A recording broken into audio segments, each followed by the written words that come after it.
Hey everybody, this is Coach Max. I'm a coach at San Francisco CrossFit, and I specialize in getting everybody to train regardless of their circumstance, regardless of their circumstance. Today we're going to go over a mountain climber movement. Let's see what this looks like.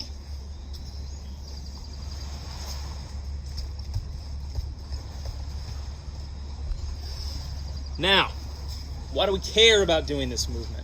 Now, normally I have a very good functional reason for wanting to do this movement, but in reality, this is just a fun exercise movement to do. It's essentially a variation on a plank. How do we do this movement well? Let's try now.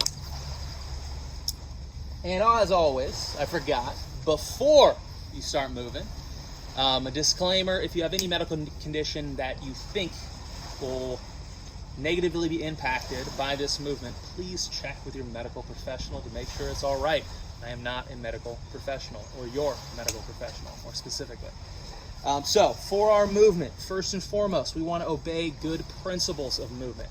Now, these principles that I use are what we coach at San Francisco CrossFit and the Ready State. What we need to do is start with a good plank, first of all. If you do not know how to plank, I have a video on that below. Once you have your good plank and you're back with us, let's talk about how that relates to a mountain climber. So first and foremost, we have a good plank. Turned on core, turned on hips, turned on shoulders. What makes good mountain climber is our ability to perform pulling our legs up without losing form of the plank. The plank should look the same. Now, this is a very difficult movement, especially if you have a leg or arm injury or a spine injury. So let's talk about different ways to scale this. First thing, we have different variations of this movement we can do.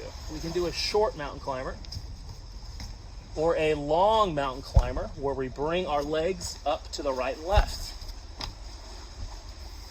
All right, now if we struggle with this, which I do because I can't bend my knee past 90 degrees, we can start by elevating the movement. So what are we going to bring in? If you've seen any of these videos before, you know it. It's a chair. Let's grab our chair. Now we can elevate this movement just like we elevate a plank, and we can do the same movement up top here. We can make it more difficult by going lower and lower.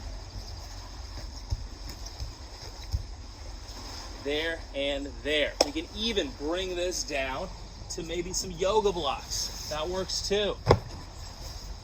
That will buy you a little extra room. All those variations work.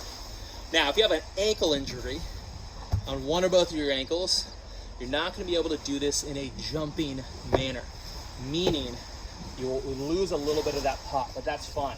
You're just going to step up, step back, step up, step back. Or if we do the long version, step up, step back, step up, step back. That's totally fine too. Now, for my athletes that are on the floor, that have some use of their legs and core, we can do this movement by keeping our knees on the ground and being in the quadruped and just focusing on using one leg at a time. So moving one leg back and up, and then the other one back and up. That is fine as well. Now, if you have no use to your legs and very little use to your core, what are we talking about here? Can't move our legs, so let's make this interesting in a different way. Still work on our shoulder stability. We can find our plank position, and we can now just reach down and touch some parts of our lower leg, or sub this for a shoulder tap. That is fine as well. Guys, great stuff. Mountain climber's done. Now, as always, if you found this helpful or informational, please like, subscribe, and share. If you have any interest in being coached by me or working out with us, we have tons of workouts on here and lots of different options, Zoom classes, one-on-one appointments. There's a link down below. And if you're a professional that wants to learn more about teaching athletes with circumstances they have to overcome, please check out our seminar. There's a link down below as well.